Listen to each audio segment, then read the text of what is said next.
Hey guys, new episode में आपका स्वागत है। एपिसोड की स्टार्टिंग में दिखाया जाता है लिन जुआन के फादर उससे कहते हैं, लिन जुआन अच्छा ये बताओ तुम यहाँ पर क्यों आए हो। लिन जुआन कहता है, डैड मैं यहाँ पर इसलिए आया हूँ ताकि मैं आपकी मदद कर सकूँ, बैटलफील्ड में लड़ाई करके अपनी डायनेस्टी को दूसरों के हाथों जाने से बचा सकूँ। तभी उसके डैड कहते हैं, पागल लड़के तुम यहाँ पर क्यों आए हो, ये बच्चों के खेलने का मैदान नहीं, तुम भी तबाह हो जाओगे और मारे जाओगे, यहाँ से चले जाओ, ये जगह बहुत ही ज़्यादा डेंजर है और तुम्हें यहाँ बिल्कुल भी नहीं आना चाहिए था। लिन जुआन कहता है, डैड आप चिंता मत कीजिए, मैं ऑलरेडी ट्रांसफॉर्मेशन कंप्लीट कर चुका हूँ और मैं लेट स्टेज पर हूँ। लिन जुआन के डैड कहते हैं, हाँ मैं जानता हूँ कि तुम लेट स्टेज के गॉड बन चुके हो, लेकिन फिर भी तुम्हें यहाँ नहीं आना चाहिए था। और ये बोलते हुए उसके डैड उसके ऊपर चिल्लाने लग जाते हैं। लिन जुआन कहता है, प्लीज़ डैड आप इतनी बुरी तरीके से मत डांटिए, ये मेरे लिए थोड़ा एम्बेरेसिंग है।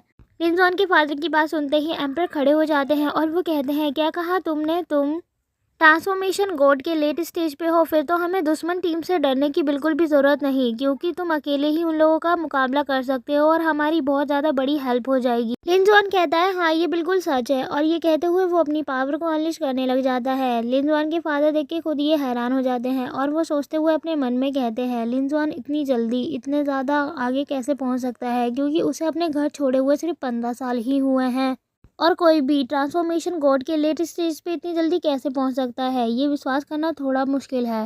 लिन जुआन के फादर कहते हैं, अच्छा मुझे बताओ तुम्हारे और तुम्हारी लेडी मास्टर के बीच क्या डील हुई थी, क्योंकि तुम इतनी जल्दी इतने ज़्यादा ताकतवर कैसे बन सकते हो। और वो उसे देखते हुए कहते हैं, हाँ मैं तुम्हारे बारे में जानता हूँ। लिन जुआन कहता है, डैड आप क्या जानते हैं मेरे बारे में। लिन जुआन के फादर कहते हैं, कहीं तुमने अपनी बॉडी के साथ कुछ गलत तो नहीं किया, क्योंकि तुम कल्टीवेशन के ट्रांसफॉर्मेशन गॉड के लेट स्टेज पर पहुंच चुके हो, तो मुझे शक है, और ये सब तुमने अपनी लेडी मास्टर के कहने पे किया। लिन जुआन कहता है, फादर आप ये क्या बकवास कर रहे हैं, आपको अपने बेटे पर बिल्कुल भरोसा नहीं, मैं ऐसा काम कभी नहीं कर सकता। और वैसे लिन जुआन आगे भी कुछ बोलने वाला होता है, तभी एम्पर खांसने लग जाते हैं। लिन जुआन कहता है, एम्पर क्या आप मास्टर जेसिका के बारे में जानते हैं। एम्पर कहते हैं, हाँ मैं उनके बारे में थोड़ा बहुत ही जानता हूँ, वो खूबसूरत तो बहुत ज़्यादा है, लेकिन उनके बहुत ही कम डिसाइपल है, मैंने सुना है सिर्फ उनका एक ही मेल डिसाइपल है, कहीं वो डिसाइपल तुम तो नहीं। लिन जुआन कहता है, हाँ आप बिल्कुल ठीक कह रहे हैं, मैं ही उनका डिसाइपल हूँ और वो मेरी मास्टर है, उन्होंने ही मुझे कल्टीवेशन करने के लिए अपने रिसोर्स को यूज़ करने का मौका दिया, इसीलिए मैं इस स्टेज पर पहुँच पाया। एम्पर कहते हैं, अब तक मैंने एल्डर जेसिका को तो नहीं देखा, लेकिन मैंने उनके बारे में सुना है, वो बहुत ज़्यादा खूबसूरत तो है ही, वैसे ये अच्छी बात है कि तुम उनके डिसाइपल हो, और हमारे लिए ये बेकार बात है कि हमने उन्हें कभी भी अपनी आंखों से नहीं देखा। लिन जुआन के फादर कहते हैं, मेरे लिए तो इन सब पे विश्वास करना थोड़ा मुश्किल है। लिन जुआन अपने फादर के पास आता है और वो कहता है, फादर आपको मेरे बारे में ऐसा वैसा नहीं सोचना चाहिए, मैं आपका ही बेटा हूँ, तो कभी भी मैं बुराई का रास्ता नहीं अपनाऊंगा, और मैंने अपनी पूरी ईमानदारी से ही अपने कल्टीवेशन को आगे बढ़ाया है। और मैं आप लोगों को मेरी मास्टर के बारे में एक और बात बताना चाहता हूँ, मेरी मास्टर का दिल बहुत ही ज़्यादा साफ़ है। जब मेरी बहुत ही ज़्यादा हालत बुरी हो गई थी और मैं मरने वाला था, तो मेरी मास्टर ने अपनी स्पिरिचुअल टेक्निक का यूज़ करके मेरी जान बचाई थी। ये सब लिन जुआन की मास्टर देख के काफ़ी ज़्यादा खुश होती है और यूरोंग देखकर कहती है, फाइनली हमारी लॉर्ड मुस्कुरा रही हैं। और रैन भी कहती है, ये सब मैं क्या देख रही हूँ, क्या ये सब सच है। इसके बाद दिखाया जाता है एम्परर लिन जुआन के फादर से कहते हैं, अब यहाँ पर आपके बेटे वापस आ चुके हैं, तो इसीलिए आज रात हम एक दावत करते हैं जिसमें हम सब की बहुत अच्छी पार्टी होगी। फैंग भाई कहती है, ये तो अच्छी बात है, ये मोमेंट हमारे लिए बहुत ज़्यादा अच्छा होगा, एंजॉय करने में काफ़ी ज़्यादा मज़ा आएगा। लिन जुआन कहता है, हाँ तुम ठीक कह रही हो। इसके बाद दिखाया जाता है रात हो चुकी होती है और सभी सैनिक मिलकर एक साथ पार्टी कर रहे होते हैं और ड्रिंक भी कर रहे होते हैं। एक जासूस वहाँ से ये सारी बातें सुन रहा होता है और वो वापस अपनी डायनेस्टी की ओर जाता है। उसके एम्परर उससे कहते हैं, मुझे बताओ कि दूसरी साइड हमारे दुश्मन क्या कर रहे हैं। वो जासूस कहता है, वहाँ पर दावत हो रही है और सारे आर्मी के लोग आपस में ही खा पी रहे हैं। तभी एम्परर अपने मास्टर को देखते हुए कहता है, मास्टर वो लोग ऐसा क्यों कर रहे हैं, आखिर वहाँ पर क्या चल रहा है। वो मास्टर कहते हैं, मुझे लगता है कि उनको सपोर्ट करने के लिए उनके साथ कोई है, इसीलिए वो लोग पार्टी कर रहे हैं, लेकिन हमें भी चिंता करने की कोई ज़रूरत नहीं, क्योंकि हमारे पास 2 मिलियन आर्म अटैक रेडी है उनके ऊपर अटैक करने के लिए, और 20 मॉन्क भी रेडी है जो कि ट्रांसफॉर्मेशन गॉड स्टेज पर है।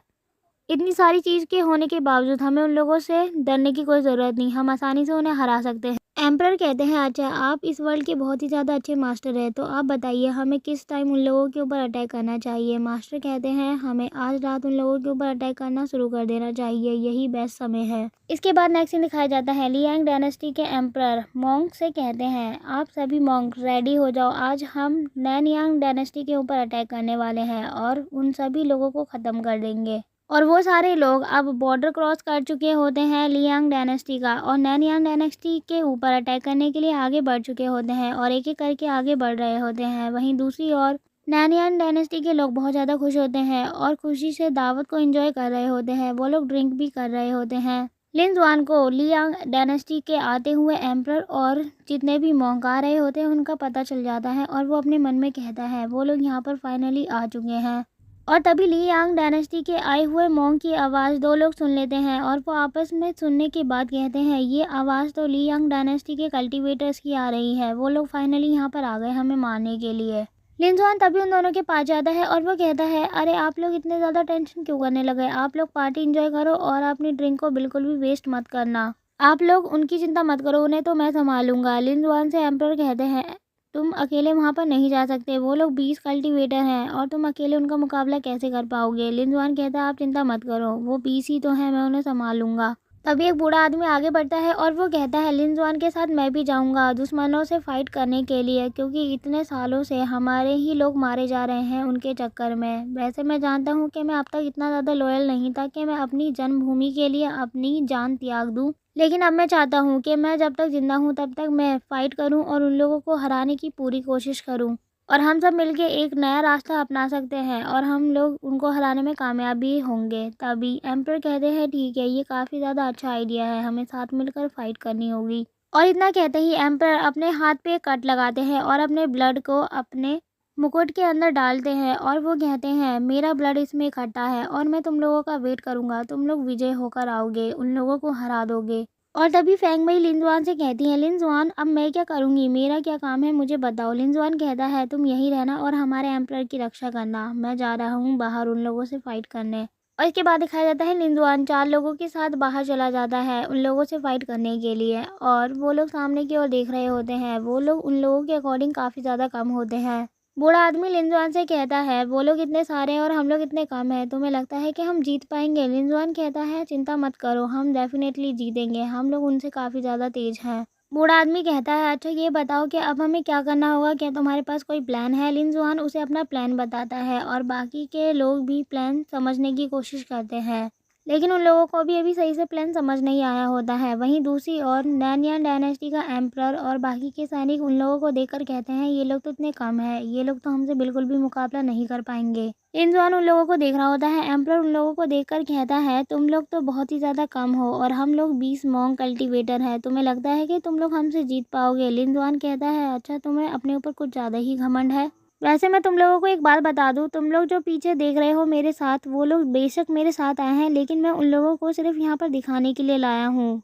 असली फाइट तो सिर्फ मैं ही करूँगा अकेला तुम लोगों से। और इतना कहते ही वो अपने साथियों को बैरियर में बंद कर देता है।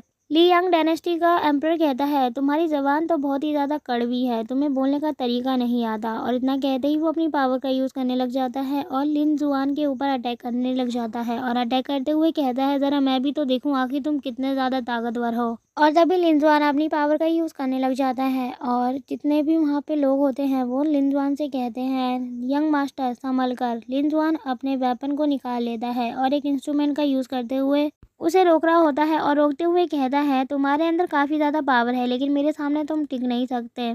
लियांग डायनेस्टी का एम्परर कहता है आखिर तुम्हारे पास किस तरीके का मैजिक वेपन है, तुम कैसे अटैक को रोक पा रहे हो। लिन जुआन कहता है लियांग डायनेस्टी के एम्परर के सामने अभी तो मैंने अपना रियल मैजिक वेपन तो दिखाया ही नहीं है, जैसे ही मैं दिखाऊंगा तुम्हारे होश उड़ जाएंगे। और इतना कहते ही लियांग डायनेस्टी के एम्परर के होश सच में उड़ जाते हैं, क्योंकि लिन जुआन अपनी मैजिक स्वॉर्ड निकाल लेता है जो कि उसकी मास्टर ने उसे दिया होता है। लिन जुआन उसे निकालते हुए कहता है मुझे माफ़ करना, मैंने तुम्हें अपने बारे में पहले नहीं बताया, मैं एल्डर जेसिका का डिसाइपल हूँ, क्यों है पीक से हूँ। और इसके साथ ही एपिसोड यहीं ख़त्म होता है। Thanks for watching guys. Comment में बताएं कि ये वीडियो कैसी लगी।